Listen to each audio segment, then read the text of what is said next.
Kaya mga mekaniko, simulan na nga pala nating pinturahan yung chassis ng ating nire-restore na Suzuki Explorer. Nga, sinisimulan na nung aking bayaw. Pinatigil ko lang at pakita ko sa inyo mga kamekaniko yung chassis na ginagawa natin.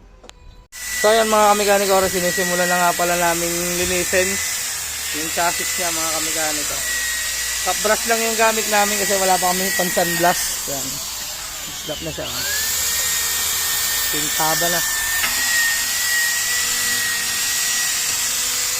So update ko na lang kayo mga kamekaniko pagka natapos na natin linisin, bubugahan natin ng anti-corrosion. Yan.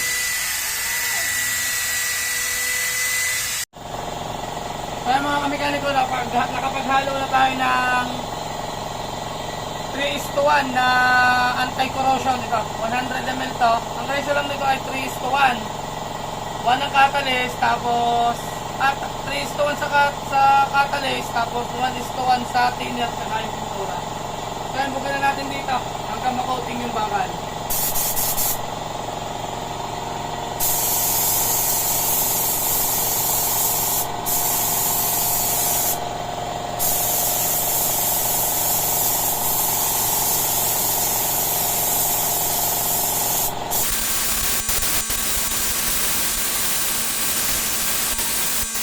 So yan, mamaya na lang ulit natin patungan. Medyo patuyin lang natin kasi medyo mahirap patong ng chassis.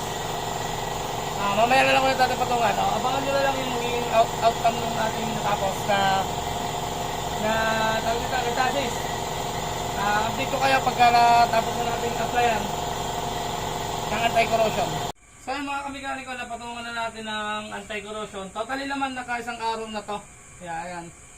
Yung mga dapat masilyahan, gagaya nito, mamaya na natin mamasilyahan. Patungan muna natin ng surfacer primer para pag nagliha tayo hindi masayang yung anti-corrosion na pinatong natin. So yan, ang ratio lang naman ng anti-corrosion at surfacer primer ay iisa, 3:1 lang din mga kamekaniko. So yan, apply lang natin mga kamekaniko.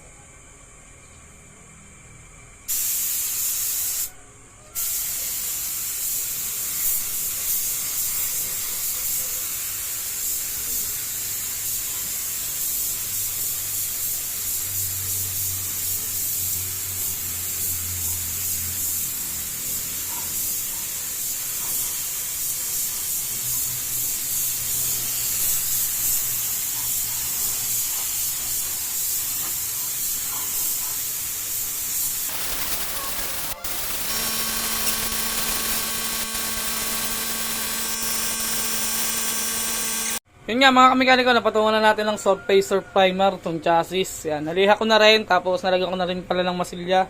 Yan naman, kayang-kaya na rin mga kamekaniko. Pasalagyan nyo ng masilya, tapos primeran nyo ulit. Yan, tapos lihahin na natin. Yan, niliha ko na. Yan. So yan ngayon, patungan na natin ng jet black mga kamekaniko. Sa mga magtatanong ng ratio ng jet black mga kamekaniko ay 1:1. Yun pala, may nakalimutan tayo din masilyahan. Pero okay na yan. 1:1 lang mga kamekaniko. So yun, samahan nyo ako. Patong tayo. Let's go. So yun mga kamekaniko, bugahan na natin.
So yung mga kamekaniko na patungan na natin, totally kahapon pa na patungan niya, kaya tuyo na siya. Hindi na tayo magliliha mga kamekaniko kasi maganda naman yung pagkakabuga. Yan. Make sure nyo na lang na walang galbok. Pagka nga pala merong mga butlig-butlig, di pa nyo lilihan. So yan, nakapaghalo na tayo ng top coat. Ang ratio lang naman ito ay 3:1 para lang siyang primer. Yan. Kahit kung sakali lang gamit natin. K92. Sa mga nagtatanong, ngayon yung gamit natin. So yan, bagahan na natin. Set lang natin yung spray gun natin. Yan.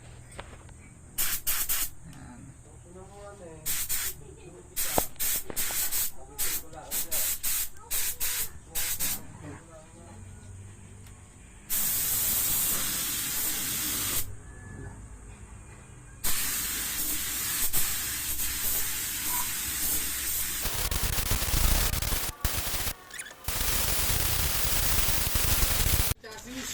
Yan. Basta natin sa initan.